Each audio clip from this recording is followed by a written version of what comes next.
long rebound. Steph, no timeout with 6. At 5, Curry for the lead.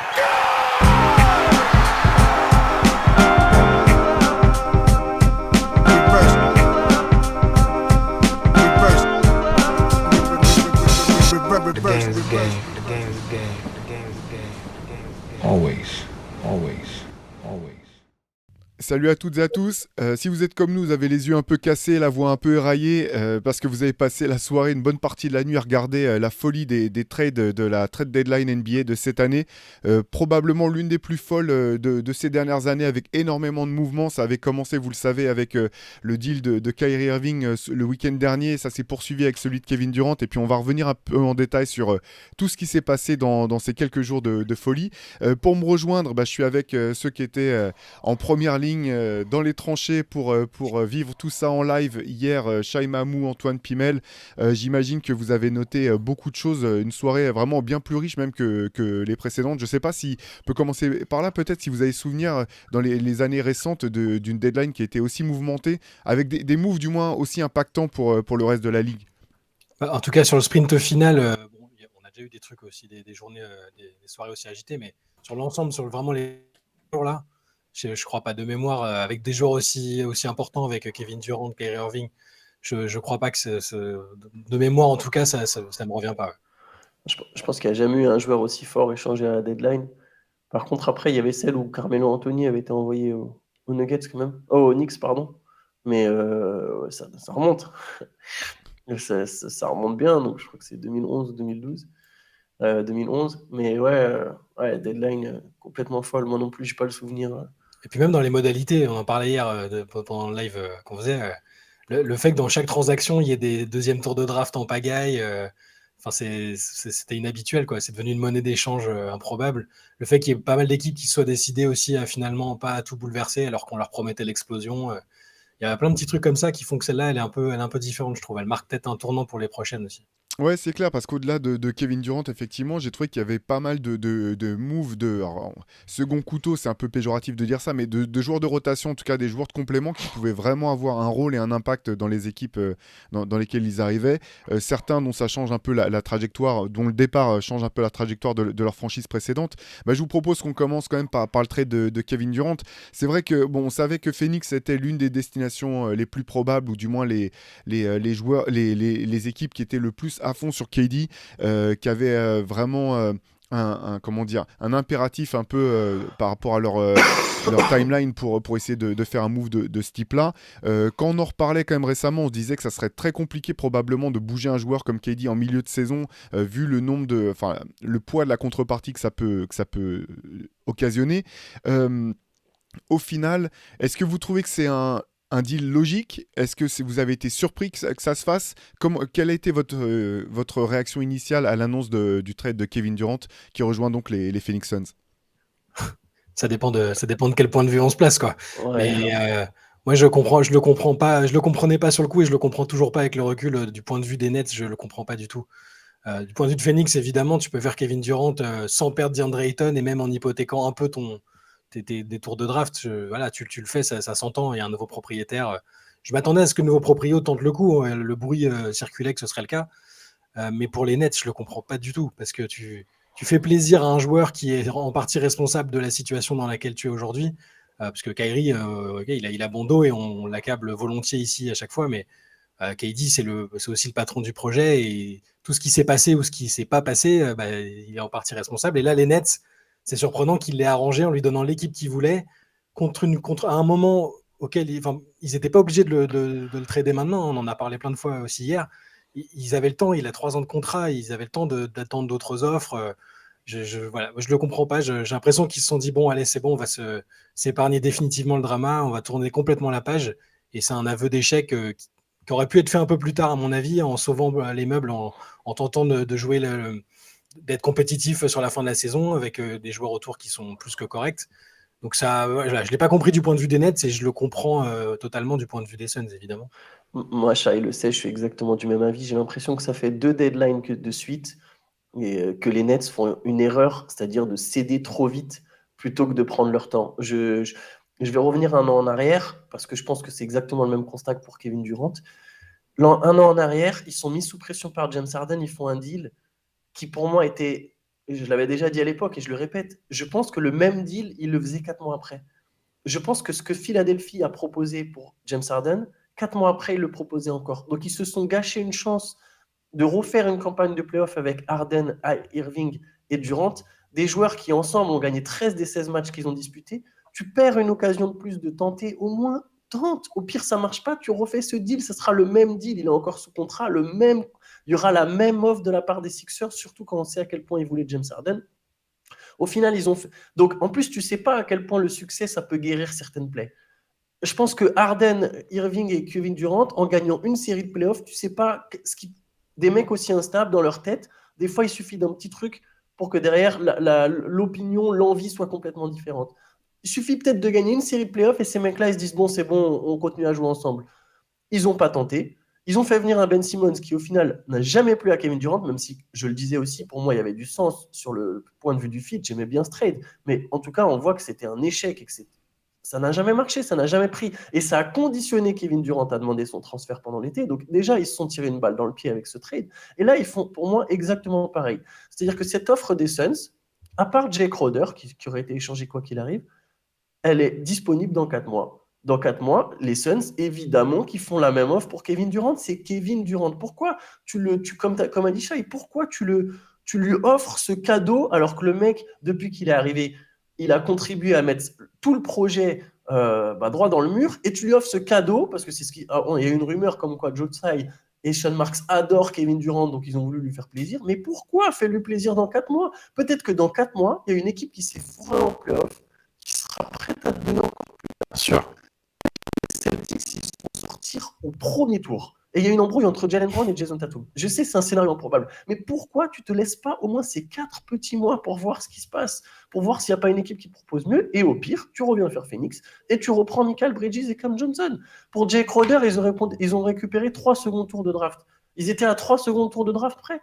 Enfin, moi, franchement, le timing, je suis comme Shai, je comprends pas, ça n'a pas de sens. Ah, c'est marrant parce que j'ai pas du tout le même avis que vous là-dessus. C'est vrai qu'on n'a pas eu l'occasion d'en parler ensemble depuis que le trade s'est fait. On pourra revenir après, je pense, sur l'aspect Suns, mais pour rester sur l'aspect Brooklyn Nets, moi, finalement, je trouve que c'est. Je comprends plutôt le choix de Brooklyn. Je suis pas sûr vraiment que le même deal aurait été sur la table. Peut-être qu'il y aurait été. En tout cas, il n'y était pas. Je sais, l'été dernier, les Suns, par exemple, n'étaient pas prêts à se séparer de Michael Bridges dans les offres qu'ils avaient faites. Moi, je comprends un petit peu parce que au final, le pari des Nets, c'est un échec total. C'est un échec cuisant. Et au final, ce qu'ils ont le plus perdu, c'est du temps.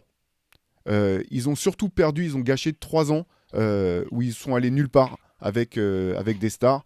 Là, au bout du compte, ils se retrouvent dans une situation qui est certes pas optimale, mais qui est meilleure que celle dans laquelle ils étaient au moment où Sean Marks est arrivé à Brooklyn.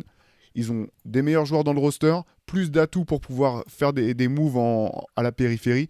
Et je pense effectivement qu'il y a eu un ras-le-bol de se dire c'est plus possible, il faut qu'on arrête de perdre du temps, il faut qu'on aille de l'avant, de toute façon on va nulle part.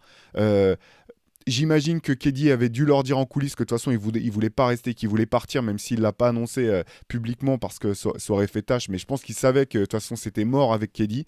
Et je pense que voilà, il y a eu cette idée de se dire bon bah qu'est-ce qu'on peut vraiment récupérer, sachant que les Suns avaient une grosse pression en fait, parce que ce trade sauve la saison de Phoenix, je pense. Il sauve peut-être même leur avenir à moyen terme, voire à long terme.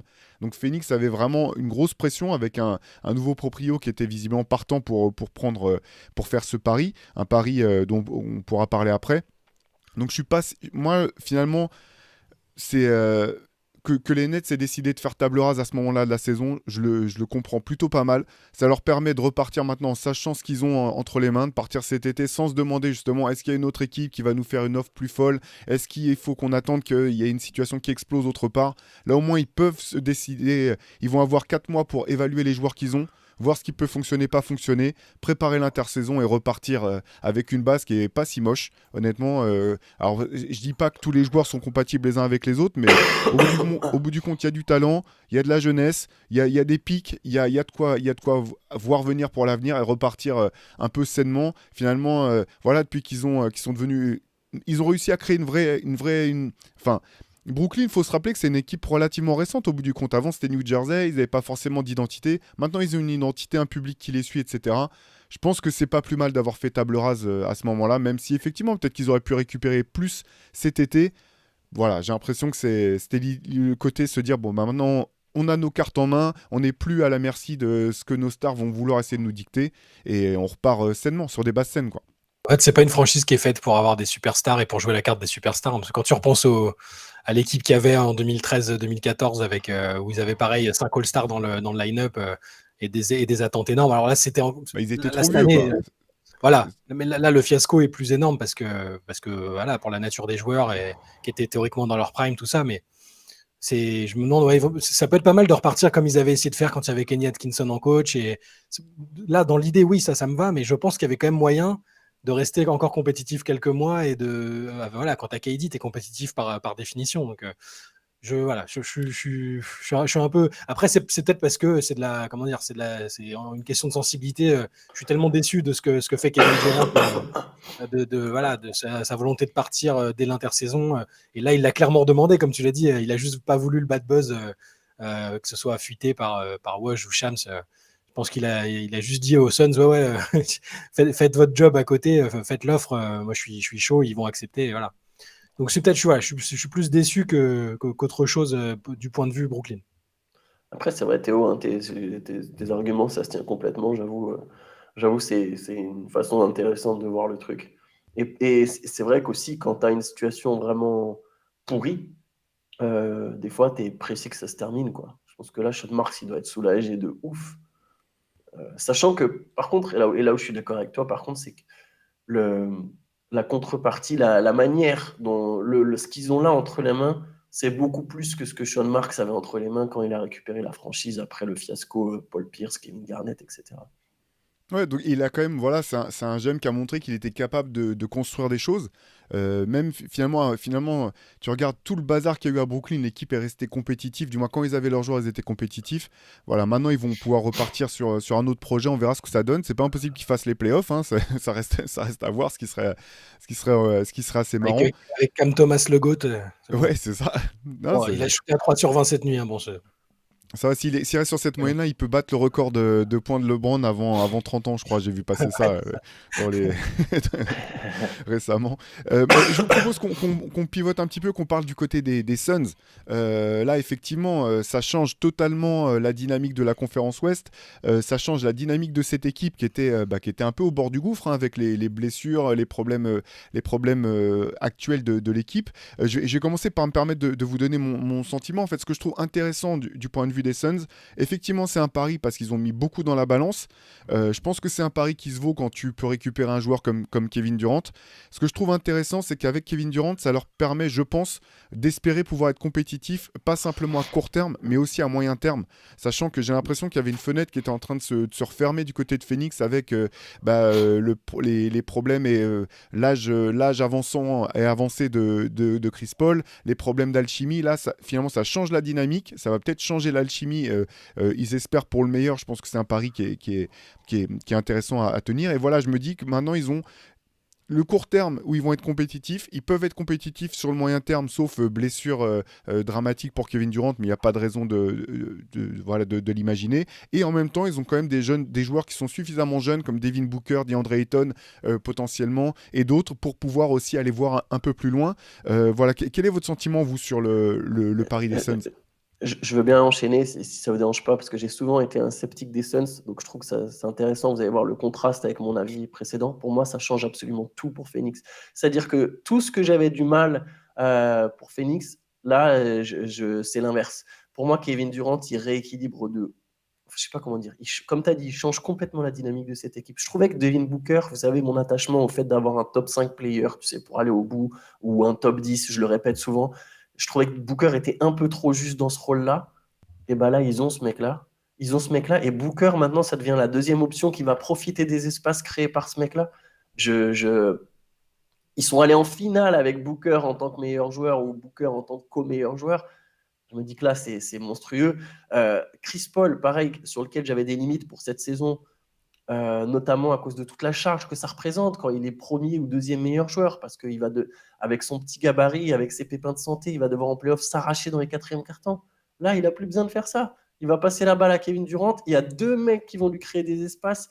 Et il reste, je pense, suffisamment fort, suffisamment malin, suffisamment intelligent pour pouvoir aller marquer des points quand il faut. Et en plus, il va se retrouver dans le rôle qui est le meilleur rôle pour lui, un truc qui sera faire même à 60 ans, alimenter en ballon 2 excellents attaquants. Il n'a jamais eu des mecs aussi forts. Je trouve que ça rééquilibre tout au niveau des stars de l'équipe. Je vais essayer de ne pas faire long, je suis désolé. Le fait qu'il lâche pas DeAndre Ayton, je pense, c'est une masterclass. Parce que je trouve que c'est un joueur parfait à côté de Kevin Durant. Leur raquette pour aller marquer Durant et Ayton, je trouve ça ultra complémentaire en attaque et en défense. Ils ont la superstar qui fit le plus facilement avec d'autres stars. Alors oui, 2 mois et demi, c'est rapide pour construire une équipe. Je suis pas persuadé qu'ils gagnent dès cette saison, mais je suis comme toi, Théo. Je pense qu'à moyen terme, ça ouvre la fenêtre. Ça rouvre une fenêtre qui est en train de se fermer. Je pense que l'an prochain, dans 2 ans, tant que Kevin Durant a la santé, en fait, ils seront compétitifs parce que Booker va être dans son prime. Et je trouve que même le contrat de Paul devient moins problématique. Je pense qu'ils ont moins besoin de changer pour trouver un autre meneur. Paul sera parfait, je pense, dans ce rôle de gestionnaire, même avec son contrat. Donc, j'aime beaucoup, beaucoup ce qu'ils ont fait. Et dernier truc, sur le long terme, Phoenix a toujours été une franchise sexy. Je pense que ça va être une franchise super sexy. Et c'est une ville qui plaît beaucoup aux free agents. Je pense que la seule chose qui restreignait des free agents, c'était Robert Sarver. Il n'y a plus Robert Sarver. Il y a 3 stars, dont 2 qui sont quand même vachement appréciés par leur père, Booker et Durant. Pour moi, cette franchise, c'est une masterclass. C'est juste une masterclass, ce trade. Bah, oui, non, mais c'est évident. De toute façon, le trade, il est. Comme tu disais, Kevin Durant, c'est la star qui fit partout. Tu peux le mettre dans n'importe quelle équipe, elle deviendra meilleure et quasiment un prétendant au titre immédiatement. Moi, je pense que c'est le move qui fait d'eux les favoris pour la saison prochaine. Ouais. C'est-à-dire que, comme tu le disais, je ne suis pas du tout persuadé, et ça vaut pour d'autres équipes qui ont fait beaucoup de changements au moment de la deadline. Je trouve que 25 matchs pour trouver une alchimie, et Durant ne va pas jouer ces 25 matchs, parce qu'il revient de blessure, il ne faut pas l'oublier. Je pense que c'est peu pour trouver une alchimie et être tout de suite à la hauteur d'équipes de l'Est ou de l'Ouest qui ont la même équipe depuis plusieurs années, qui se connaissent et qui n'ont pas besoin de trouver quelque chose. Donc le move est énorme dans tous les cas, mais je pense pas que ça se matérialise par un titre tout de suite.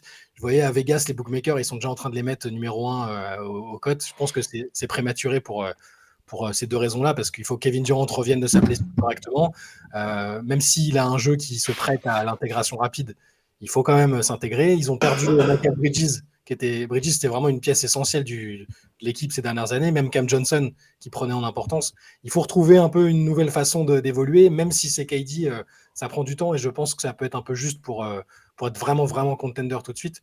Mais le move sur le futur à très court terme et à moyen terme, c'est parfait. Phoenix, au niveau climat, fiscalité, tout le monde disait que c'était une destination qui était attrayante.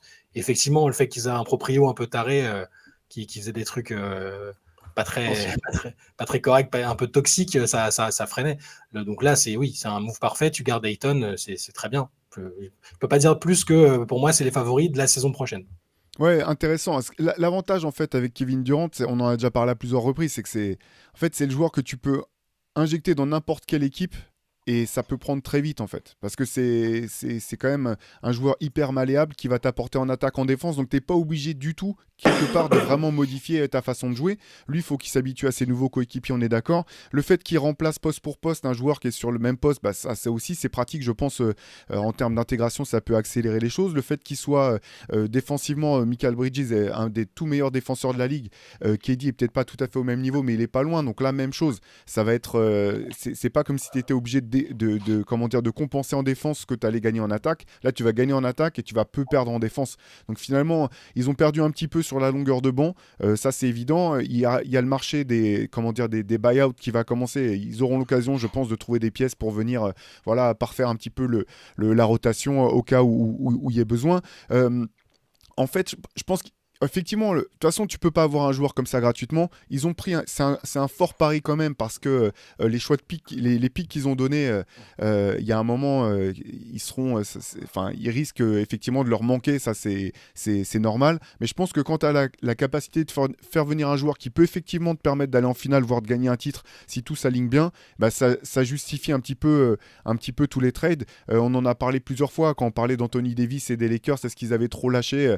Je sais qu'avec Antoine, on était plutôt du même avis qu'à partir du moment où un trade comme ça te permet de gagner un titre, finalement ça valide le prix que tu as à payer. Phoenix, on ne sait pas, on saura à l'avenir. En tout cas, je pense qu'effectivement, voilà, c'est un pari qui se tente vraiment. pour cette année, ce qui est intéressant, c'est que l'Ouest est quand même tellement ouvert que pour moi, c'est pas impossible qu'il y ait un chemin vers la finale pour cette équipe de Phoenix, si tout se passe Ouais. bien. Je sais pas si c'est pour autant effectivement les favoris, mais en tout cas, il y a vraiment un chemin qui est possible pour eux.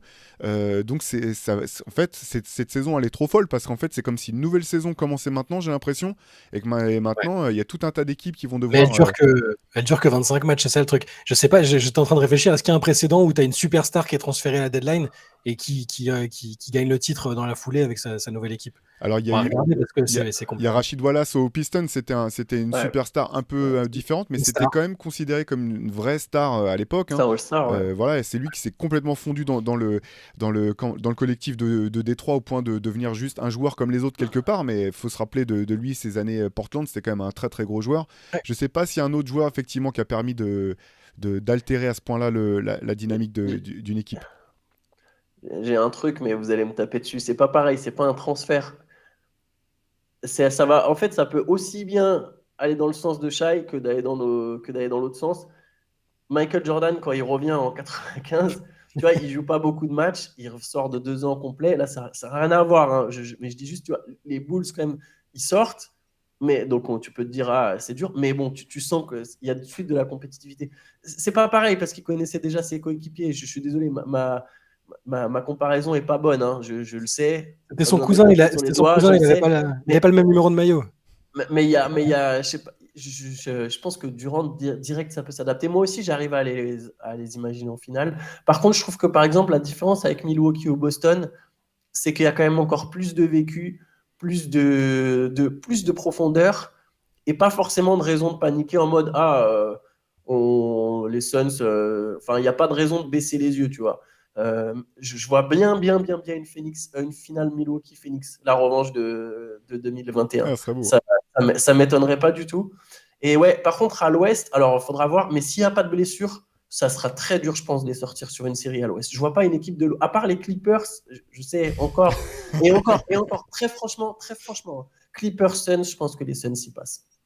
Clippers Suns sur le match-up et tout, je pense quand même que les Suns y passent, même avec des Clippers au complet, tout ce que tu veux. Il faudrait que Kawhi soit extraordinaire pour passer. Honnêtement, j'y crois pas. Je pense vraiment que les Suns gagneraient cette série. Et juste pour finir sur les playoffs, ils ont les 3 meilleurs joueurs de la ligue à mi-distance. Ça, en playoff, ça va faire une différence Ouais. de fou. J'allais y venir, c'est qu'ils ont effectivement ça et ils ont 3 tueurs en fait. Et Ouais. ils ont 3 tueurs dans l'effectif. Et je sais pas s'il y a beaucoup d'équipes actuelles en NBA où tu peux te dire, il y a 3 tueurs qui peuvent prendre le ou les derniers tirs ou prendre le ou les dernières décisions d'un match. Et je suis OK avec ça. Et ça, c'est vraiment un atout énorme, je trouve, du côté de Phoenix. Mais Ouais. ouais, non, mais je suis complètement d'accord. Mais moi, j'arrive à voir ça comme un énorme atout pour l'année prochaine. Mais là, enfin, l'échantillon de match va être tellement faible.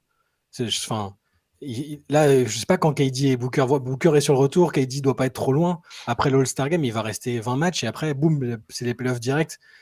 Moi, je trouve que c'est un peu court. Mais je comprends, hein, évidemment, il y a un chemin. Mais pour moi, même une série contre.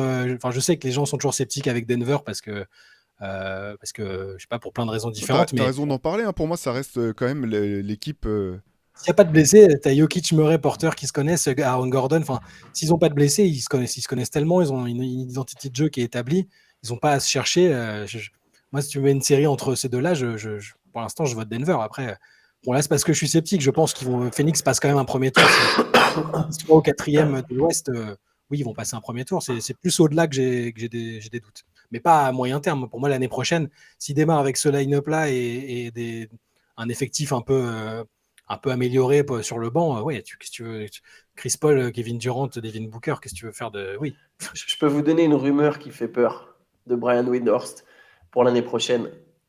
Alors, je pense qu'il a surtout dit ça pour le clic et pour le buzz du truc, mais c'est quand même, il a vite rappelé que Kyrie Irving était très intéressé à l'idée de jouer à Phoenix, qu'il sera free agent. Et tu crois que KD a envie de se retaper Kyrie Irving Je n'espère pas. Si les Suns faisaient ça, je crois que là, par contre, Je pense qu'ils sont. c'est impossible. Je pense que Kyrie Irving a dit oui, je sais que Kevin Durant m'en veut pas pour ce que j'ai fait. Moi, je pense que c'est tout à fait possible parce que j'attends toujours le moment où Kevin Durant va entre guillemets, désavouer Kyrie et dire bon, c'est vrai qu'il était un peu relou quand même. Ouais. Il a rien dit, il l'a pas critiqué une seule fois, il n'a pas remis en question ses choix une seule fois. C'est pas impossible qu'il se soit dit ah c'était peut-être pas nous en fait, c'est peut-être l'environnement et fait à Phoenix tu vas voir ça va être bien, on va faire ce qu'on voulait. Moi, je pense que Kevin Durant, il a quand même capté que une équipe comme Phoenix, c'est exactement ce dont il a besoin en NBA, en fait. Parce que là-bas, il va pas avoir à être vraiment le visage. Ça sera le meilleur joueur, mais le visage, ça sera Booker. Parce que c'est le mec de la franchise, quoi, tu vois, qu'ils ont drafté. Il n'aura pas à être le leader de vestiaire parce que c'est Chris Paul. Il aura juste à just hoop. I'm just a Putain, mais hooper, man. Il a c'est juste à faire ça, en fait. c'est bizarre, ça rappelle une autre équipe, ça, non? Ça rappelle pas Ah, une les autre équipe Nets. dans laquelle il a joué, ça? Ah, les Warriors. Ah, Pour les bah mêmes oui, c'est raisons ça. et Oui, pour les oui, mêmes mais pour raisons. moi, pour moi, ça me fait vachement. Je trouve on est beaucoup plus proche là d'un truc qui ressemble aux Warriors que d'un truc avec les Nets où tout était en chantier. Il va arriver, il y a un super coach, les schémas sont déjà installés, tous les rôles sont bien définis. En fait, ils ont juste à faire des trucs à la marge et à jouer des matchs ensemble. En, Et pour les playoffs, sur l'alchimie, c'est quand même tellement un autre basket que je sais pas, que j'arrive à y croire pour aller jusqu'en finale, tu vois. en fait, On est je d'accord comprends. que Pardon, je comprends non, non. tout à fait ce que tu veux dire, Shai, sur la question d'alchimie. En fait, je trouve que vraiment l'avantage pour Phoenix, c'est que leur équipe est super équilibrée malgré le trade, en fait. C'est-à-dire qu'effectivement, il faut trouver de l'alchimie, les habitudes de jeu, etc. Ça, c'est vrai. Mais par contre, la grande chance, c'est que toute l'équipe est super bien équilibrée. Donc, finalement, du côté de Phoenix, ils vont pas avoir à réinventer des choses, ils vont juste avoir à s'adapter au fait qu'ils jouent avec un des meilleurs scoreurs de tous les temps qui va leur simplifier la tâche à tous en attaque. Défensivement, qui va faire son taf. Et du côté de KD, en fait, bon, bien sûr, c'est pas forcément la même manière de jouer, etc. Mais c'est vrai qu'à ce niveau, avec une telle expérience, etc., les mecs ont un tel QI basket que je pense que ça. Je pense que. Pardon, je fais une digression, mais je pense qu'il y a vraiment. Je m'inquiète pas du tout sur le fait que ça fonctionne très vite en fait. C'est juste, je sais pas si effectivement il y aura suffisamment malgré tout, d'alchimie, comme tu dis, Shai, pour pouvoir pour pouvoir être champion en fait. C'est ça, je dis pas. Je suis d'accord avec toi, Antoine. Je pense que Boston, Milwaukee, sur la continuité, même sur la qualité du roster, voilà, moi je mettrais quand même l'avantage à ces équipes-là pour l'instant. Mais par contre, sur le fait que ça fonctionne vite, que ça soit vite compétitif, je pense vraiment du côté de Phoenix, ça peut le faire. Donc je pense pas que c'est les favoris pour le titre. Je sais même pas vraiment si cette année il y a un favori vraiment comme il y a pu avoir par le passé. Par contre, je pense que au sein de la conférence Ouest, il y a vraiment encore une fois un chemin pour que ça puisse aller potentiellement jusqu'en finale NBA. Je serais hyper surpris s'il ne passait qu'un seul tour de playoff. Mais c'est quand même fou. Kevin Durant est parti de Golden State justement pour fuir entre guillemets là, une situation où c'est pas où il est pas le gars et où les gens où il y a déjà un franchise player établi et il retourne dans une situation qui est un peu similaire. Donc ça va poser encore la question au niveau de la legacy de sa quête d'identité. Il sait toujours pas qui il est et ce qu'il veut. Il a beau répéter moi je veux juste jouer au basket, il prend des décisions un peu contradictoires et c'est vraiment la superstar la plus énigmatique et incompréhensible quasiment qu'on a jamais eu, je pense. Parce que Il y a un truc différent avec Golden State, je trouve quand même. Je pense que sur Golden State, c'était pas seulement l'envie d'être le gars, parce que quelque part, je pense que c'était plus profond que ça. Ce qui se passe, on sait que Kevin Durant, quand même, quelqu'un qui dit beaucoup tout ce qui se dit autour de lui. Il est tombé quand même à Golden State sur une fan base qui est quand même bien, bien, bien, bien relou par moment, dans le sens où quoi qu'il se passait, ils aimaient lui rappeler que toi, on ne te veut pas là. De la même façon que tout le monde était en mode dégoûté. Tu vois, par exemple, toute la ligue a dit Kevin Durant, c'est un cupcake. Tu vois, ils sont tous foutus de sa gueule. Les Warriors, les fans des Warriors, je ne sais pas si vous vous souvenez de cette époque, c'est même pas comme s'ils le défendaient vraiment. Ils étaient contents qu'il soit là, mais au final, c'était toujours oublie pas, par contre, c'est l'équipe de Curry, c'est pas la tienne. Nous, on gagnait avant. En fait, à force de eux se défendre des autres fans de basket qui leur rappelaient sans cesse ouais vous gagnez parce que Kevin Durant, eux ils avaient à cœur de dire non mais on gagnait avant, lui il est là, il est venu constamment, il fallait que c'est l'équipe de Curry, on aime Curry, toi on t'aime pas plus que ça, t'es cool et tout, c'est bien, tu nous fais gagner, merci, mais nous, qui on aime, c'est Curry, c'est Clay, c'est Draymond. Quand il y a eu l'embrouille avec Draymond, tout le monde était... Enfin, tu vois ce que je veux dire? Toute cette atmosphère, les Warriors, quelque part, les fans des Warriors, et c'est qu'une théorie, j'en sais rien, mais je pense ont contribué à mettre Kevin Durant dehors, tu vois. Je pense qu'ils vivaient mal toute cette situation. À Phoenix, ça sera différent, il n'y aura jamais ça. Fans des Suns, ils sont en PLS, là. L'autopsie de sa carrière, elle va être fascinante, hein, parce que franchement. Non, mais c'est clair, mais en fait, c'est aussi. En fait, j'ai l'impression que. Mais c'est un peu normal. Chaque nouvelle superstar essaie d'imiter la superstar qui l'a précédé. C'est pour ça qu'au début, on a vu Kobe essayer d'imiter Jordan, on a vu LeBron essayer d'imiter Kobe. Je pense que KD a voulu imiter LeBron en disant je peux pas être juste un superstar, faut aussi que ce soit mon équipe, que ça soit moi qui gère les trucs, qui tire les ficelles. Au bout du compte, je pense que le truc qui lui ressemble le plus, étonnamment, c'est ce qu'il arrête pas de dire qu'il est, un hooper en fait. C'est un basketteur qui veut juste jouer au basket, qui voudrait s'occuper que de ça. Et en fait, ce qui est dingue, c'est que peut-être son ego, peut-être la pression médiatique, comme tu dis, Antoine, ou du milieu, l'a poussé à faire des choix qui vont un peu à l'encontre de ce qu'il était. Parce que de l'extérieur, tu as l'impression que là où il était le plus heureux, c'était peut-être les premières années à OKC, quand il était avec son équipe de jeunes et que voilà, il commençait à chambouler la conférence Ouest. Quand il gagne le titre, du moins le premier avec les Warriors et qu'il est MVP des finales, etc. Et il s'est compliqué la tâche, tout simplement, tout seul, à vouloir... Après, bon, il y a autre chose, hein. C'est vrai que c'est incompréhensible. Avec le recul, je me dis qu'il y a un côté peut-être louable aussi à vouloir se dire non, je veux me prouver que je peux faire des choses par moi-même, lancer de nouveaux défis. Finalement, on célèbre tout le temps Michael Jordan pour sa capacité à se donner des défis plus fous les uns que les autres. Il y a aussi un côté louable là-dedans, dans pas vouloir s'endormir dans une espèce de routine. Ce qui est un peu dommage, je trouve, ce qui enlève un petit peu à ça, c'est le fait de ne pas vouloir reconnaître, en fait. Parce que finalement, quand tu reconnais tes échecs, que tu t'es trompé, ce qui arrive à tout le monde, il n'y a pas de honte à ça, en fait, à s'être planté et à vouloir dire, voilà, j'ai tenté quelque chose, je me suis dit qu'avec Kyrie Irving, on allait pouvoir créer un autre truc à nous à Brooklyn. Voilà, on avait le talent pour, finalement, ça ne marche pas, c'est pas si grave à partir du moment où tu reconnais que tu t'es trompé, quoi. Ouais. Allez, je vous propose qu'on enchaîne sur d'autres choses. Il y a eu tellement de trades hier, c'était quand même un peu la folie. Je vous propose qu'on parle un peu des Lakers. Voilà, et comme on le sait, donc ils n'ont pas eu Kyrie Irving. Par contre, ils ont fait pas mal de mouvements, pas mal de moves. Je vous propose, si vous voulez bien, rappeler un petit peu à ceux qui n'auraient pas suivi en détail ce qui s'est passé du côté des Lakers hier en termes de trade. Ils ont, au final, il n'y a pas juste hier, mais juste, ça avait commencé. Westbrook envoyé à Utah contre. Au final, ils récupèrent D'Angelo Russell. Westbrook envoyé à Utah, qui va probablement être coupé. Hier, il y a eu Patrick Beverley qui a été envoyé à Orlando. Ils ont récupéré Mo Bamba. Ils ont envoyé Thomas Bryant à Denver. C'est ça, contre pas grand-chose, contre Devon Reed, je crois. Devon Reed et des seconds tours. Ils avaient récupéré dans le trade, ils avaient récupéré Malik Beasley, Jared Vanderbilt. Et puis il y avait Rui Hachimura quelques jours plus tôt aussi. Donc ils ont quand même beaucoup recruté tout en se débarrassant des mecs avec lesquels LeBron avait visiblement plus trop envie de partager le vestiaire, mais qui ne voulaient pas trop le dire. Les Westbrook et Beverly. Donc ils sont renforcés. Anderson et Damian Jones. Et quand même, ils perdent un pick. Ouais. Mais un seul pick au bout du compte. Un seul pick, protégé en fait, top 4, et qui est protégé au final. Ce que je trouve vraiment intéressant, et après je serais curieux d'avoir votre avis, c'est que finalement j'ai le sentiment qu'ils ont procédé de la manière dont ils auraient toujours dû procéder, et dont ils auraient dû procéder notamment au moment du trade pour Russell Westbrook. C'est-à-dire qu'au lieu de vouloir se focaliser sur le fait de recevoir un gros joueur et de balancer tout, plus la maison, plus les clés de la voiture en retour, ils ont été mesurés, ils ont récupéré des joueurs qui sont cohérents avec ce qu'ils ont en place.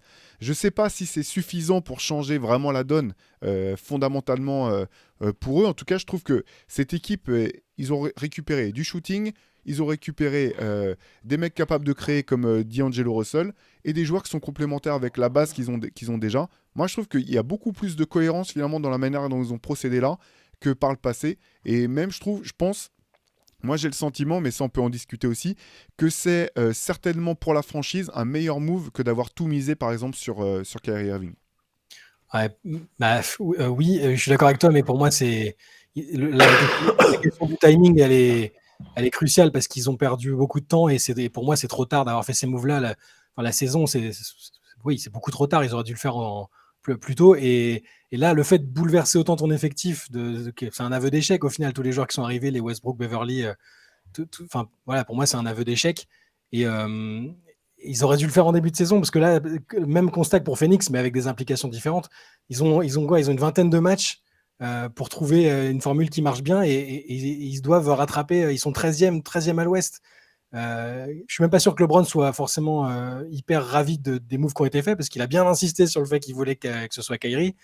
Donc le point positif pour eux et pour LeBron, c'est qu'il s'est débarrassé de mecs qu'il trouvait pas adaptés à l'équipe ou avec lesquels il voulait plus jouer. Beverly et Westbrook, clairement, on avait vu que c'était plus possible. Les joueurs qui sont arrivés sont des bons joueurs. Vanderbilt, c'est un très très bon joueur. Malik Beasley va apporter du scoring, mais encore plus que pour les Suns qui eux ont juste à intégrer Kevin Durant. Eux, ils ont intégré plein de nouveaux joueurs, pour la plupart en sortie de banc, et à trouver quelque chose qui fonctionne. Et D'Angelo Russell, je suis un sceptique de Russell. J'ai déjà dit plein de fois, c'est un mec qui est pétri de talent, mais même avec la maturité, avec les années, même s'il a pris des années, je suis pas sûr que ce soit non plus un bon fit pour les Lakers dès maintenant. Donc, en fait, ils ont fait ce qu'ils auraient dû faire il y a plusieurs mois. Ils ont peut-être fait le maximum de ce qu'ils pouvaient faire à ce moment-là, mais pour moi, c'est trop tard et c'est pas suffisant. Ouais, après, moi, je suis d'avis que dans ce cas très précis, mieux vaut tard que pas du tout, quand même.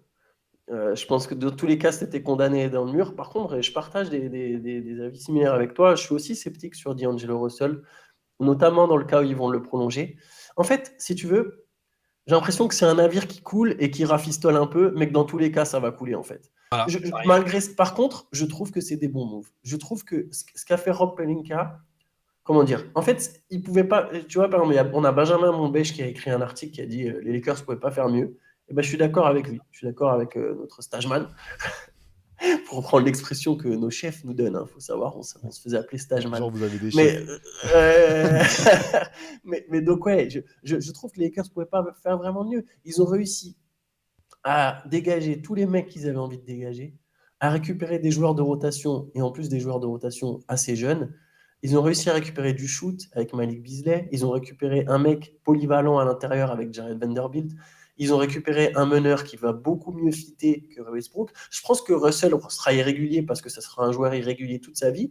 Mais je pense qu'il y a des matchs où Russell, à côté de LeBron, ça va être incroyable. Bah, Il y a moment des...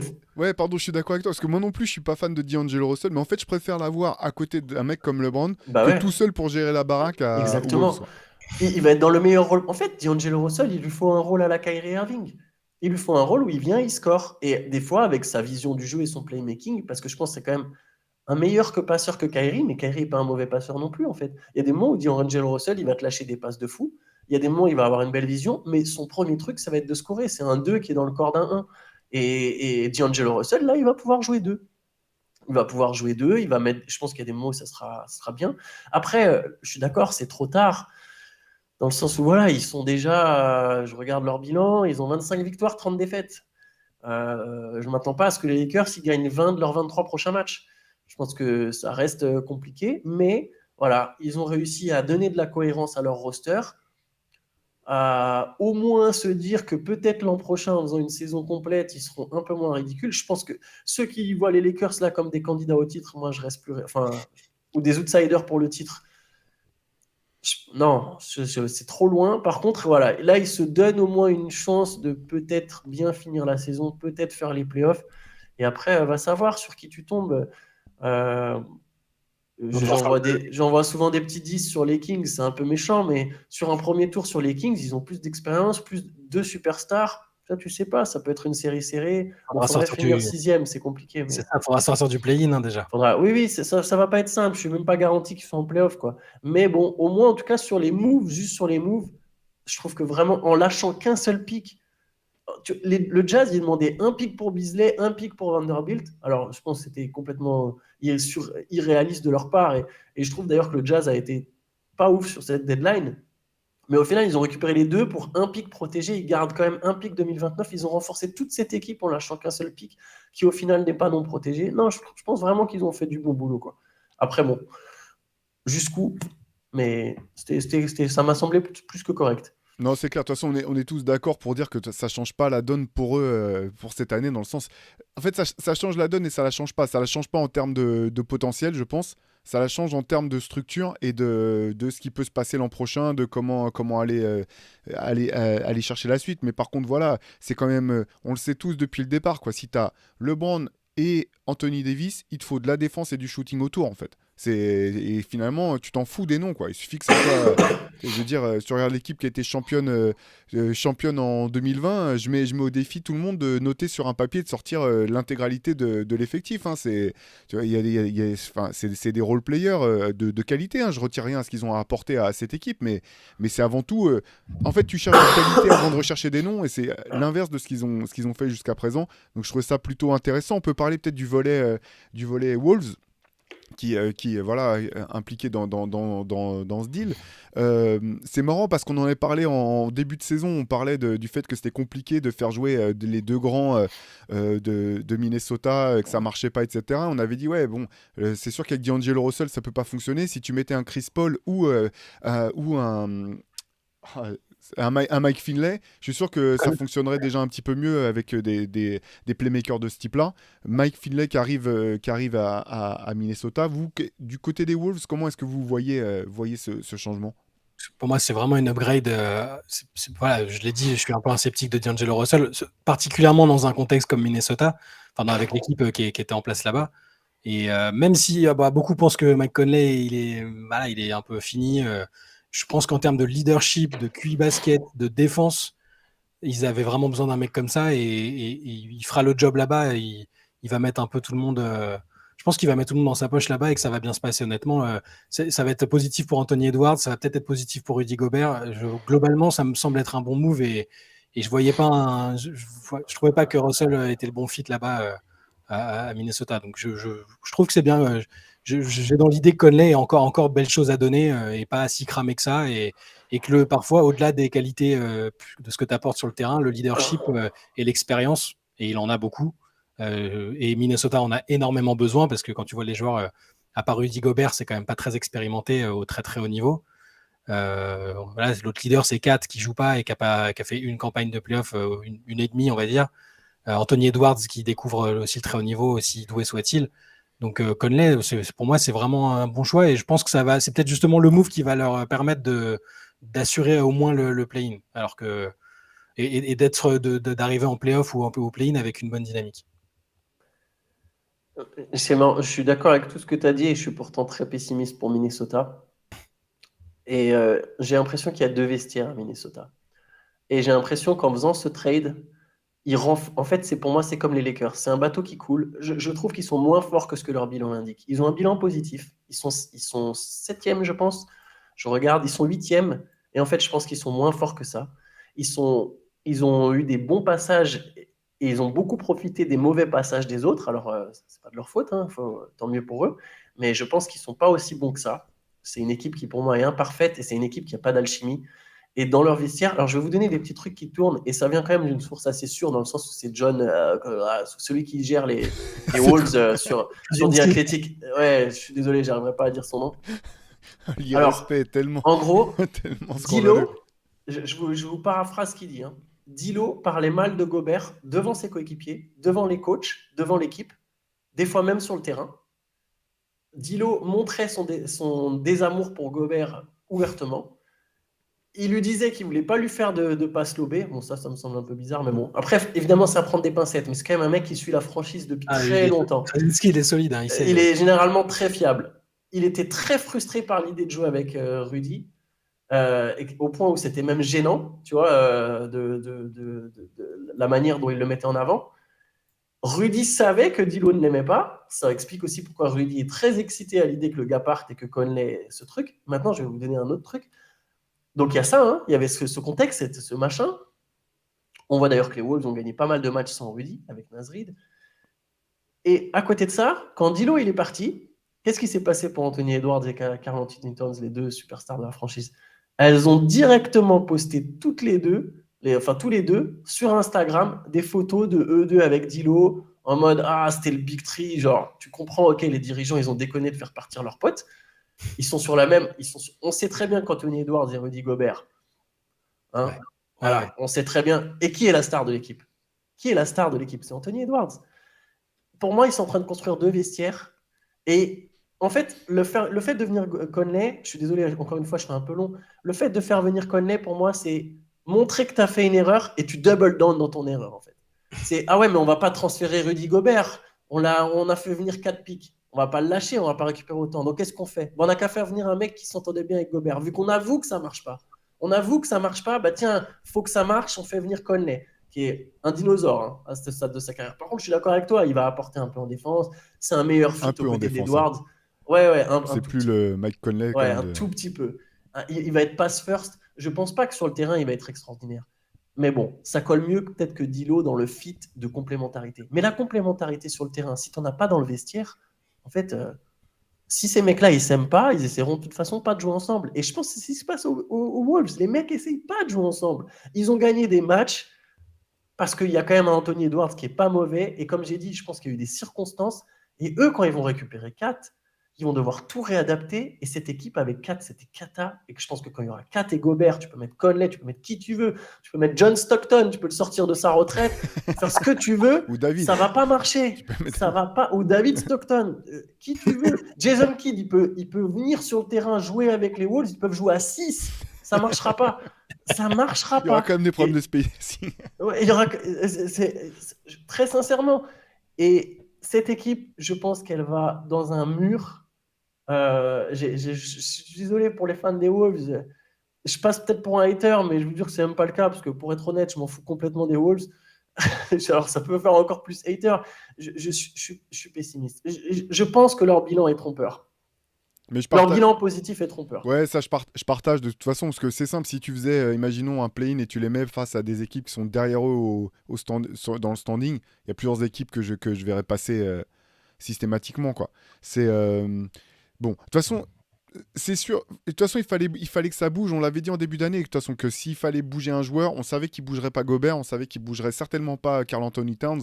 Donc, il fallait bouger D'Angelo Russell parce que c'était quand même comment dire. Il a un poste qui est important sur le terrain.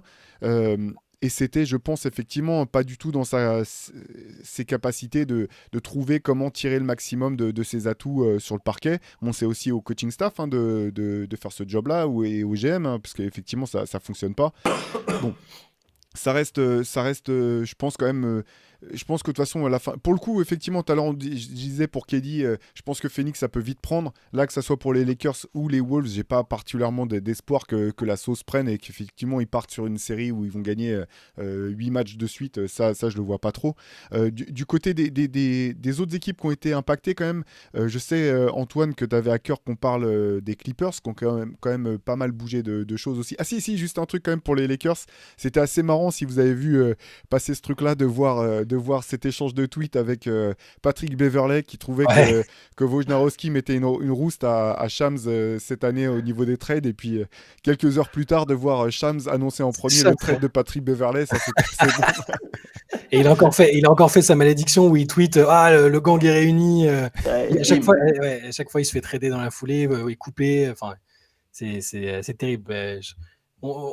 C'est triste et à la fois c'est pas triste parce qu'il est un peu irritant. Et je pense qu'il va quand même trouver un point de chute, hein, mais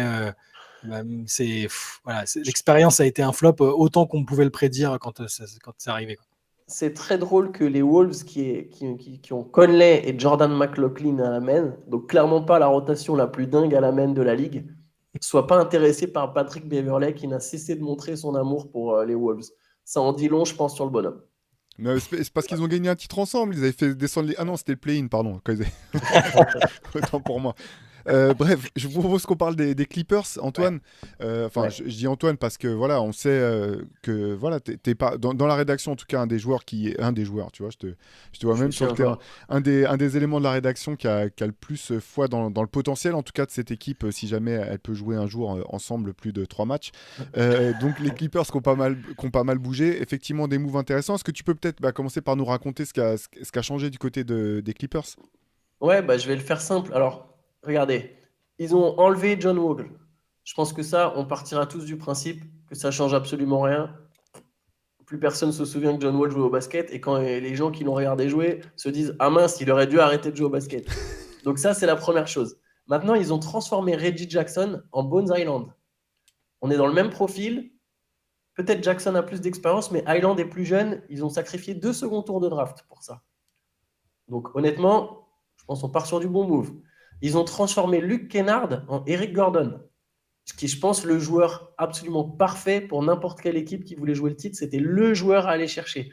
Ils n'ont pas sacrifié de premier tour de draft pour le récupérer. C'est le joueur qui peut driver, shooter, défendre, qui a de l'expérience. Pour le banc, c'est parfait. Et à côté de ça, il leur fallait un backup poste 5 et ils ont trouvé celui qui, je pense, encore plus que Thomas Bryant, le meilleur poste 5 remplaçant qui était disponible, Mason Plumlee. Ils ont sacrifié un second tour. Pour vous donner un petit équivalent, les Pélicans, ils ont sacrifié 4 pour aller chercher Josh Richardson. Voilà. Eux, un second tour, ça en dit long sur les Hornets d'ailleurs au passage, d'avoir accepté un seul second tour contre Mason Plumlee. Donc en gros, ils ont renforcé toutes leurs faiblesses. Ils ont un banc et ils avaient déjà un effectif profond. Ils ont un effectif encore plus profond. Moi, je suis toujours pas d'avis qu'il leur fallait un meneur. Je trouve ça, c'est. Je pense qu'il leur fallait des mecs percutants balle aux mains. Highland et Gordon, les deux vont remplir ce rôle avec Norman. Regardez, on peut faire les noms de la rotation. Kawhi, Paul George, Zubac, Batum, Powell, Marcus Morris, Bones Highland, Mason Plumlee, Terrence Mann, Eric Gordon. Vous voyez, là, j'en ai cité 10. Et il y a, ton top 10, il n'y a pas une équipe qui a un top 10 aussi Bah, profond. t'as déjà 10 joueurs qui peuvent jouer en playoff. Parce que qui vont jouer en playoff. Exactement. En playoff, ils vont être impactants. Il n'y a aucune équipe qui a ça. Aucune équipe. Même Boston n'a pas ça. Même Milwaukee n'a pas ça. Après, il y a toujours le même motif. On sait toujours que ça repose sur Kawhi et l'état de santé de Kawhi et de Paul George. Et je trouve que même Kawhi, s'il joue tous les matchs, je l'avais écrit, je crois, quelque part, ou dit quelque part, je trouve que Kawhi est un peu moins... Non, c'est dans le top 50. Je trouve que Kawhi est un peu moins fort quand même qu'avant. Il y a un petit truc physique, on sent qu'il n'est pas encore complètement remis, même s'il joue, en fait, tu sens qu'il n'est pas non plus à son meilleur niveau. Il n'est pas en mode beast, et je pense que c'est pour ça que j'ai du mal à voir les Clippers vraiment aller. Il n'a pas activé le mode playoff encore, mais ça peut venir. Pour moi, mais c'est rassurant de le voir enchaîner des matchs. J'étais très sceptique. Déjà, le voir enchaîner des matchs, c'est bien. Il ne les gagne pas tous, c'est pas fou sur le niveau de jeu, mais déjà, le fait qu'ils arrivent à enchaîner, que et Paul George et Kawhi arrivent à jouer ensemble 5-6 matchs de suite, c'est déjà... Quand les deux sont là, ils perdent quasiment pas. Ils Ouais. perdent quasiment pas quand les deux sont là. Juste Kawhi, déjà, quand juste Kawhi est là, je vais vous donner la stat. Si vous me donnez 2 secondes, je vais vous dire, avec Kawhi, ils ont gagné 21 matchs sur 32. Donc, potentiellement, un truc où tu es dans le top 2 de la conférence Ouest, quoi, au niveau pourcentage.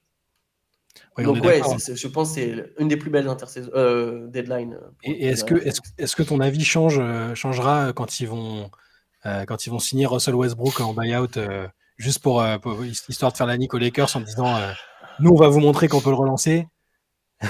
J'ai vu que Paul George militait pour que Westbrook soit pris.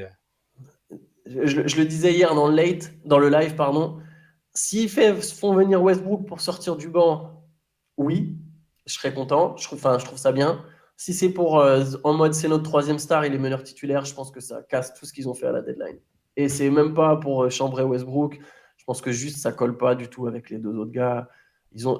Pour monter la balle, ça va être. C'est comme Boston, quoi. C'est Paul George. Il n'y a pas de meneur. C'est Paul George, c'est Kawhi Leonard. Alors, qui sera le meneur titulaire là du coup? Mais il n'y a pas en fait. Je sais pas, j'en mets même pas. Je mets Nicolas Batum dans le 5. Je mets même pas de meneur. Je promets. Alors Marcus Smart est peut-être un peu plus un meneur que ces mecs-là, mais c'est pas un gestionnaire. C'est pas son rôle. Il l'a fait un peu à la fac. Il le fait un peu en NBA, mais c'est une équipe qui joue sans meneur pour moi. Ça va jouer lentement en playoff. Ça va jouer des ISO. Ça va être moche. Il y aura des séquences où la balle tourne un peu. Ça va être sur le playmaking. Après, George et Leonard ne sont pas des aussi bons playmakers que Tatum. Mais voilà, ça va essayer comme ça. Ça va sortir à un moment. En fait, si les Suns ne savaient pas ajouter Kevin Durant, je dirais que les Clippers sont les vrais favoris à l'Ouest. Mais bon, voilà. Phoenix a récupéré Kevin Durant. Non, ce qui est intéressant, c'est qu'avec Bones Highland et Terrence Mann, tu vas pouvoir avoir un peu plus de jeux de relance que par le passé, quoi. C'est quand même une contre-attaque à lui tout seul, Bones. Ouais, c'est clair. Bones, ça va être il peut à terme devenir leur Jamal Crawford, Lou Williams.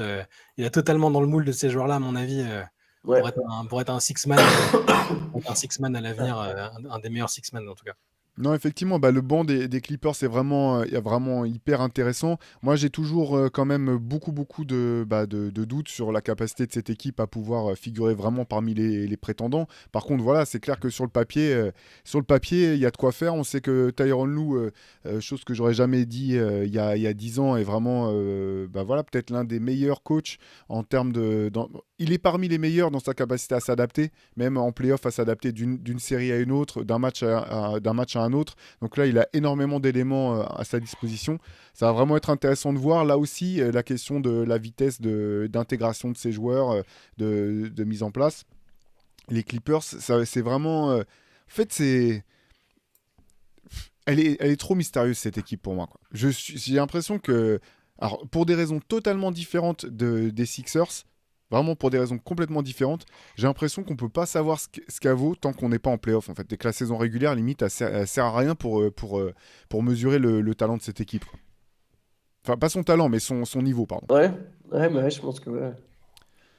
Mais Euh, c'est une équipe taillée pour les playoffs, à la différence des Sixers. oui, C'est une équipe qui est taillée pour les playoffs dans son style de jeu, dans son effectif, etc. Je pense que c'est même si les Sixers, c'est plus niveau mental que ça peut pêcher, pardon. Là, les Clippers, c'est une équipe qui, en playoff, peut être montrer un visage complètement différent sur 3 mois, quoi. ouais, non, je partage, ouais.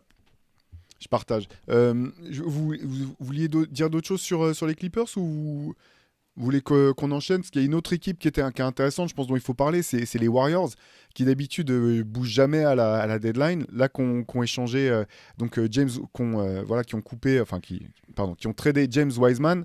Gros constat d'échec quand même sur la draft de James Wiseman, qui rejoint Détroit au bout du compte. Est-ce qu'on peut dire quelques mots du move des Warriors et peut-être rentrer un peu dans le détail de ce qu'ils récupèrent, parce qu'il y a eu pas mal de mouvements du côté de l'effectif.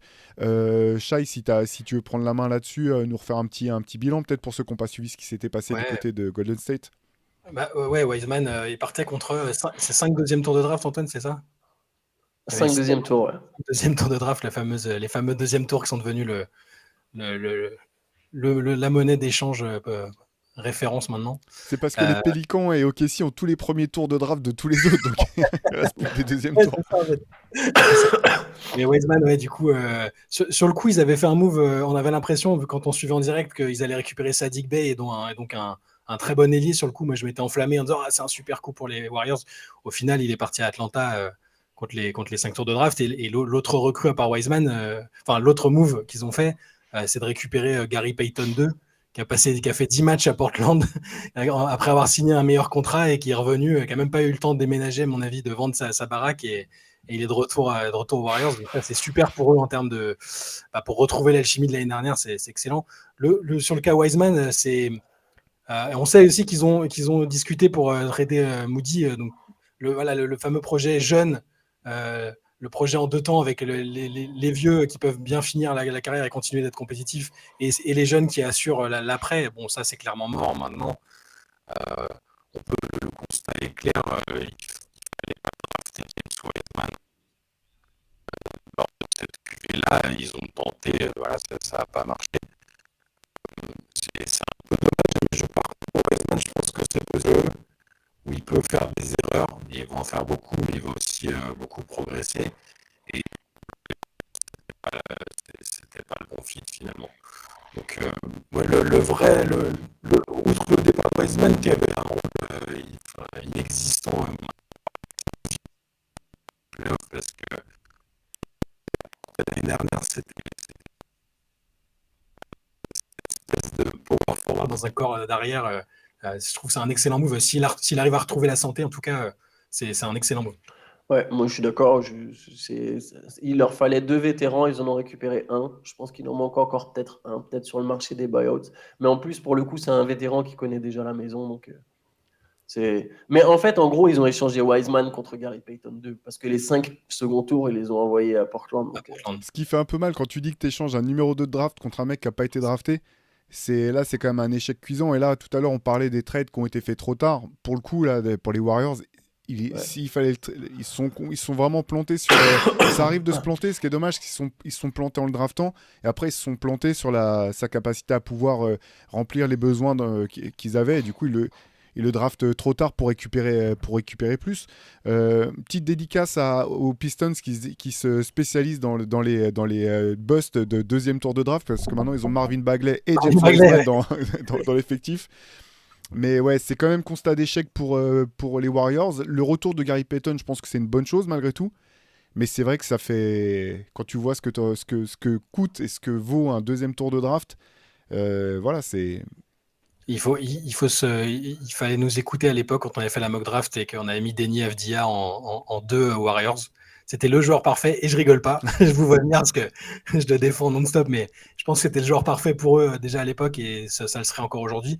Plus qu'un Lamelo dont il y avait des incertitudes, pas du tout au niveau du talent. Ils auraient dû le prendre, c'était un numéro 2, il n'y a pas de problème, mais au final, le péché originel, c'est d'avoir drafté Wiseman.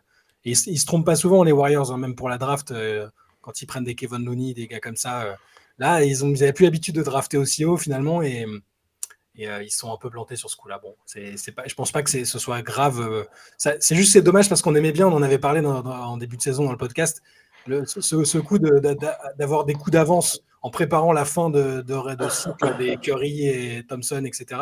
D'avoir des mecs prêts tout de suite à prendre la relève, c'était intéressant dans l'idée. Ça se voit quasiment jamais, et on comprend pourquoi, parce que c'est extrêmement difficile. Il faut vraiment tomber sur des mecs très particuliers. Alors Kuminga est encore peut-être dans ce moule-là, et il peut aider à faire la transition et participer au projet actuel et d'essayer de conserver le titre, mais pour le reste, je pense que c'est trop compliqué. Et ça soulève des questions pour l'avenir des Warriors, le post-Curry, ça soulève des questions.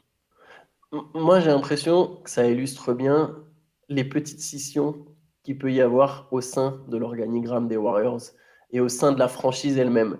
Depuis le début, en fait. Parce que drafter Wiseman, déjà, ne pas transférer le pick ce soir-là. C'est ça surtout, en fait. Ne pas transférer le pick ce soir-là, c'est déjà un signe que tu as une partie de ta franchise qui est concentrée sur l'avenir.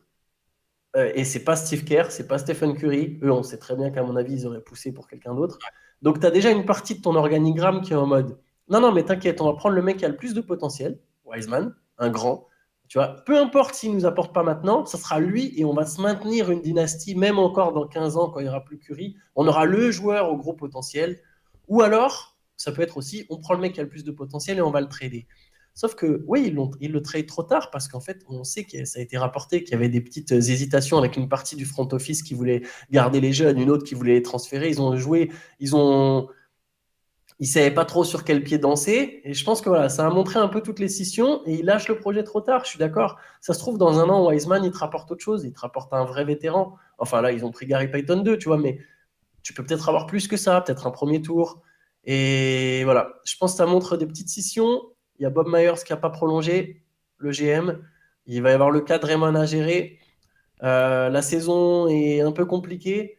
Alors voilà, je ne suis pas non plus inquiet pour les Warriors, ça reste les Warriors, mais il y a pas mal de choses, je pense, à régler en interne du côté de Golden State. Après, moi, je trouvais effectivement que c'était une bonne chose d'essayer de préparer l'avenir tout en essayant d'être compétitif dans le présent. Pour moi, c'était pas forcément problématique. C'est vrai que après, bon, la draft, on sait la difficulté que c'est que tu dis, ils auraient pu effectivement, s'il y avait aucun joueur qui les intéressait plus que ça pour le présent, au moment de la draft, on aurait pu imaginer un trade où ils récupèrent un joueur de complément pour maintenant et des futurs tours de draft pour plus tard, ce qui aurait été parfait, ce qui aurait été mieux, je pense, à l'époque. Ça, on pouvait pas le deviner. C'est plus ce qui s'est passé après, je trouve, qui est problématique du côté des Warriors. Le temps perdu après à essayer de développer le joueur, hésiter entre le faire jouer et en même temps à vouloir gagner à court terme. Parce que finalement, il a peu eu l'occasion de vraiment pouvoir jouer. S'il avait été il était blessé aussi, il était blessé en plus. Il a été blessé. Il y a des moments où il n'a pas été performant, il faut le reconnaître aussi. C'est aussi la difficulté, je trouve, d'intégrer un jeu comme celui des Warriors qui est complexe, qui demande pas mal de QI basket, d'intelligence de jeu. Et c'est vrai que quand tu es un big man qui sort de la fac, qui a joué 1 an à la fac, et que tu as été habitué à dominer juste sur du jeu de pick and roll, parce que c'est ça qui te permet de montrer le mieux ce dont tu es capable depuis que tu as 12 piges, en gros, c'était vraiment dur pour lui de se faire place là-dedans. Il a joué 12 matchs à la fac parce qu'il était suspendu. Et comme c'était un lycéen, en fait, qui arrivait. Et ouais, t'as raison sur le fait que intégrer les Warriors, c'est pas comme intégrer une des autres équipes de la ligue. Il y a un tel système, une telle culture que c'était pas un cadeau. Alors après, je pense qu'ils espéraient quand même pouvoir tirer plus de lui, et ils s'attendaient pas à ce que ce soit aussi difficile, de son côté comme du leur. Je pense que ils avaient un scénario dans lequel ils pourraient progressivement le faire monter en responsabilité, plus de minutes, plus d'opportunités, et ça a été trop compliqué. Même le passage en G-League, à un moment on s'est dit ça va peut-être lui faire du bien, il va prendre des minutes et tout ça, mais et le fait que les Warriors aient du mal aussi, indépendamment de lui, de sa situation, ça a joué aussi. Hein. Si les Warriors roulent sur la ligue, que tu peux le faire jouer 10-15 minutes et qu'il fasse son taf sans pression, c'est bonus. Là, il n'y a rien qui était réuni. Donc, je suis d'accord. Je comprends à la base l'idée de d'avoir essayé de préparer l'avenir avec lui. Mais voilà, je reste persuadé que le péché originel, c'est de l'avoir tradé à la base. Ouais, et un petit mot quand même, une petite dédicace à Kevin Looney, parce qu'il fait partie de ces role-players où quand on est dans son canapé, on peut se dire, mais franchement, moi aussi je peux le faire, ou pourquoi ils n'ont pas tel autre joueur qui est plus fort. Tu vois aussi que tu vois, un mec comme Wiseman, malgré son statut de deuxième de draft, malgré son potentiel, il a même jamais été capable de prendre le spot de Kevin Looney, qui est un super joueur. Voilà, ces joueurs de l'ombre dont on parle rarement, les intérieurs qui font bien le job et qui jouent pour le collectif. Donc petite dédicace à Kevin Looney au passage. Allez, pour finir rapidement, il y a deux autres équipes dont je pense qu'on peut parler rapidement. Il y a Milwaukee et les Blazers, qui font quand même partie, je pense, unanimement parmi les... Enfin, on va pouvoir parler des Blazers. Je vous propose même qu'on commence par Portland. J'ai vu partout, donc Portland était pointé du doigt comme étant l'un des grands perdants ou des grands perdants de cette trade deadline. Quel est votre sentiment, vous, par rapport à ça?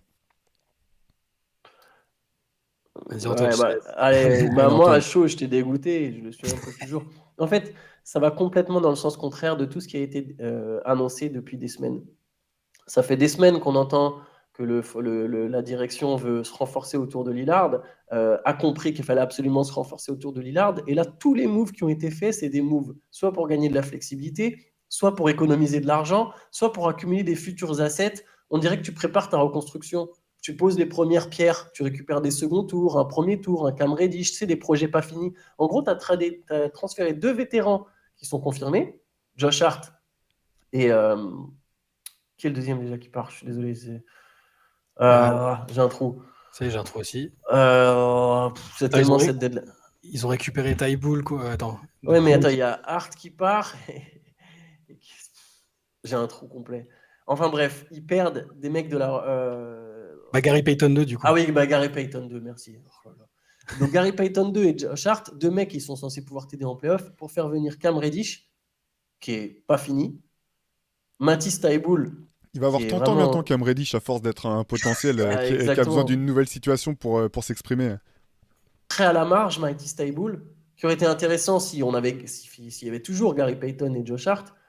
Et, attention, accrochez-vous, Kevin Knox. Qui a 35 ans, lui, et qui attend toujours une nouvelle opportunité de se développer. Donc, la flexibilité, c'est cool. Souvent, je mise sur la flexibilité. Et économiser, c'est cool. Mais moi, j'espère juste une chose, c'est que ça, c'est en gros la franchise qui se dit, bon, là, on ne pouvait pas avoir Siakam, c'était trop cher, ça ne marchait pas. On attend, tant pis pour cette saison. Et cet été, vraiment, on essaye de mettre le paquet. Parce que notre pic, là, il faut savoir que le pic des Blazers, il n'est pas disponible. Il n'est pas disponible parce qu'il va revenir à Chicago, mais il y a tellement de protection sur 8 ans, j'exagère, c'est jusqu'en 2028, qu'en gros, tu peux transférer aucun des pics qui arrivent. Mais là, le pic, normalement, il va être donné à Chicago. Et encore, non, même pas sûr, pardon, il ne va pas être donné parce que Portland va peut-être rater les playoffs. Mais bref, l'idée, c'est peut-être se dire que, OK, cet été, on aura un meilleur package. Peut-être que là, on ira peut-être chercher Siakam. Et j'espère vraiment que c'est ça. Parce que si ça... Mais là, parce que là, en fait, de loin, ça ressemble aux premières étapes d'une reconstruction. C'est ça. Et franchement, s'il se passe rien là cet été et que Lillard il demande son trade, je ne l'en voudrais même pas. Je le comprendrais tout à fait parce que ça n'a pas de sens.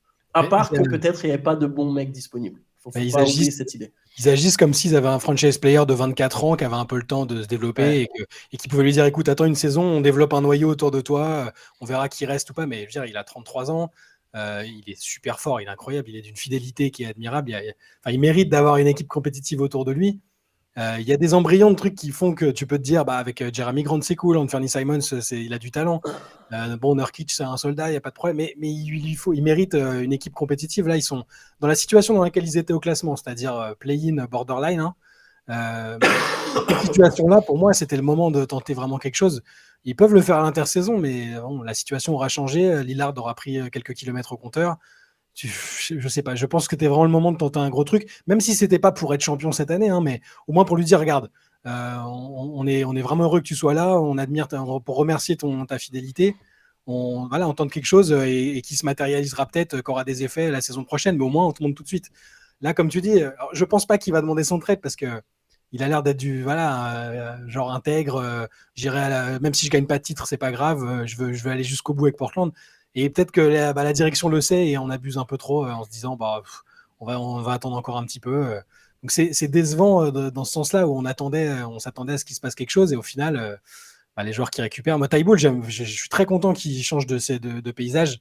Je pense il sera bien pour Portland, mais ça aurait été bien dans une équipe tout de suite compétitive. Et là, bon, je suis un peu sceptique. Alors, le point positif, c'est que peut-être, je crois que Nas Little va être titulaire, donc on va le voir un peu plus. Ça va être intéressant. Shadon Sharp va jouer peut-être encore plus, avec plus de responsabilités. Ça développe des jeunes. Ça va développer des jeunes et je suis pas sûr que ce soit très utile pour les playoffs. Enfin, ils vont peut-être se qualifier, peut-être ils passeront le play-in et après un premier tour où tu te tapes une très très grosse équipe à l'Ouest, ça va être compliqué quand même. Je continue de penser, hein, alors peut-être que c'est juste parce que j'aime l'équipe, mais je continue de penser que le plan, c'est quand même il n'y avait pas de mecs intéressants et on ne voulait pas faire l'erreur de prendre juste des mecs de seconde zone qui vont plomber le cap pour ensuite ne plus être en mesure d'aller chercher Siakam si les Raptors ils décident de transférer Siakam cet été. Donc je continue de penser que le but, c'est juste de se dire, là, il n'y avait vraiment rien. Désolé Damian, il n'y avait rien. On n'allait quand même pas aller chercher, je sais pas, c'est un gars tu vas pas chercher Will Barton qui change rien, tu vois. Donc Pour peut-être aller chercher sur le marché des buyouts. Sur des buyouts, tu vois. Genre, on attend nos jeunes et on les met un peu plus en avant. On a des seconds tours, on a un premier tour. Et vraiment, cet été, on prend ce qu'il y a sur le marché et on essaye un truc, tu vois. Je continue de penser que c'est ça quand même le plan. Et je m'accroche à ça. Je suis juste déçu de me dire que je dois attendre 4 mois de plus et encore une saison. Pour moi, les Blazers vont pas faire les playoffs. Vous voyez, pourtant, je suis un optimiste, hein, j'aime Lillard, mais je pense que Portland ne va pas aller en playoff. Ou alors, ça sera vraiment pour être 8e et se faire dégager au premier tour. Un petit mot sur Toronto, peut-être, qui finalement a peu bougé. Enfin, il y a eu le trade pour Jacob Portal qui revient à la maison, mais finalement, c'est vrai qu'il y avait tout un tas de joueurs qu'on s'attendait à peut-être avoir bougé. Siakam, Anunoby, Fred VanVleet. Finalement, Toronto a gardé ses joueurs. Vous voyez quoi, vous, derrière cette volonté de garder le groupe ? Je vois que Masai Ujiri a, je pense, là pour le coup, autant il y a des équipes pour lesquelles je m'attendais et j'espérais beaucoup de mouvements parce que je leur voyais. Je pense que c'était vraiment le moment. Mais je pense à Chicago, Portland, tout ça. Je pense qu'ils auraient dû bouger. Toronto, ils ont tellement de monde, tellement de corps à disposition que ils sont pas pressés en fait. Je pense. Ils peuvent se permettre d'attendre et c'est ce que Ujiri a dit. Hein. Il a dit là, c'était pas un marché pour tout bouleverser. Ils savent que, quelle que soit l'issue de la saison, en fait, s'ils font play-in, play-off, rien du tout, il peut encore. Alors, il y a le cas de VanVleet, mais j'ai l'impression que, vu l'histoire qu'il y a entre lui et la franchise, il y a quand même, je pense qu'ils ont bon espoir de le re-signer si c'est ce dont ils ont envie. Et Siakam, Anunoby, ils seront disponibles cet été s'il y a besoin de reconstruire. Donc là, pour le coup, pour les Raptors, je suis pas choqué par la patience et Paul Tull, c'est bien de l'avoir fait revenir. Ils avaient besoin d'un joueur à ce poste-là. Je sais pas comment ça va se matérialiser dans les résultats. Je pense pas qu'ils vont se mettre à tout casser, mais je pense que c'est bien. Si Ujiri attend, c'est qu'il a une bonne raison. C'est un mec qui, pareil, c'est le genre de mec. Il a des coups d'avance sur tout le monde. Je le vois pas faire ça par dépit, se dire mince. Je vais pas bouger, tant pis. Là, je pense qu'il a quelque chose en tête pour l'été, pour l'intersaison, en fonction du classement auquel finiront les Raptors. Et ça, je suis pas déçu pour les Raptors. Ouais, je me demande aussi dans quelle mesure les trades de Kyrie Irving et de Kevin Durant n'ont pas impacté aussi le fait que Toronto bouge pas. Et parce que je pense que voilà, il y a peut-être des assets qu'ils auraient pu espérer récupérer et ils s'attendaient pas à ce que Kyrie ou Kelly bougent et que voilà, il y a des équipes qui étaient un peu désespérées qui ont mis le paquet sur la table.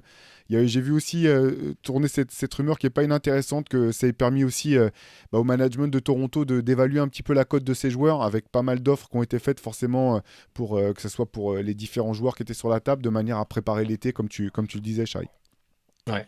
Ah non, c'est ça. De toute façon, le fait que KD arrive, ça a fait bouger certaines positions. On disait que voilà, la valeur d'Anunoby avait forcément augmenté parce que des équipes de l'Ouest voulaient se préparer, voulaient avoir un joueur capable de défendre un peu sur lui.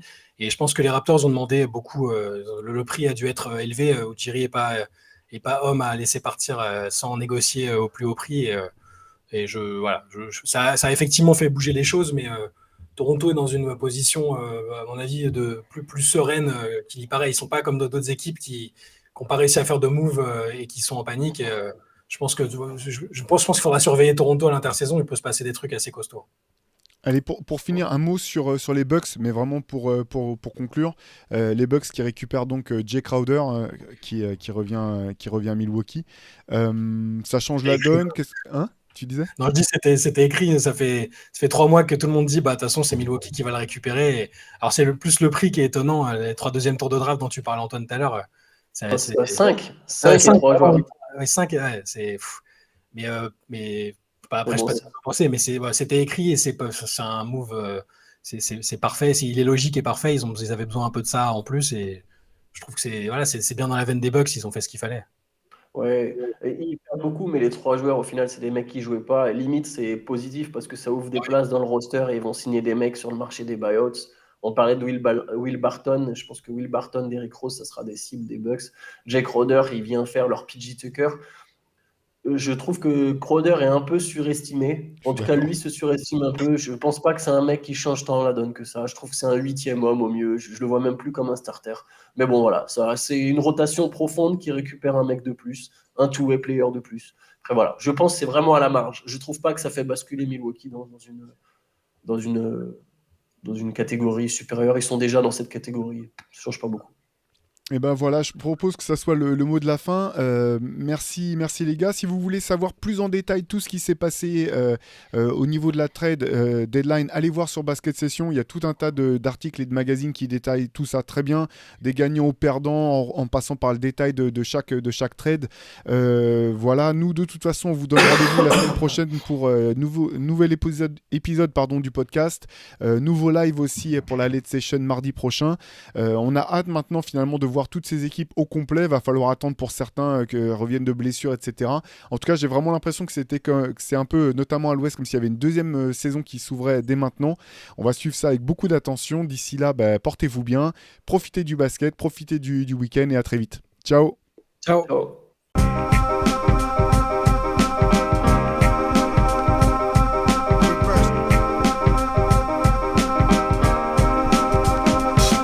The game is out there, and it's either play or get played.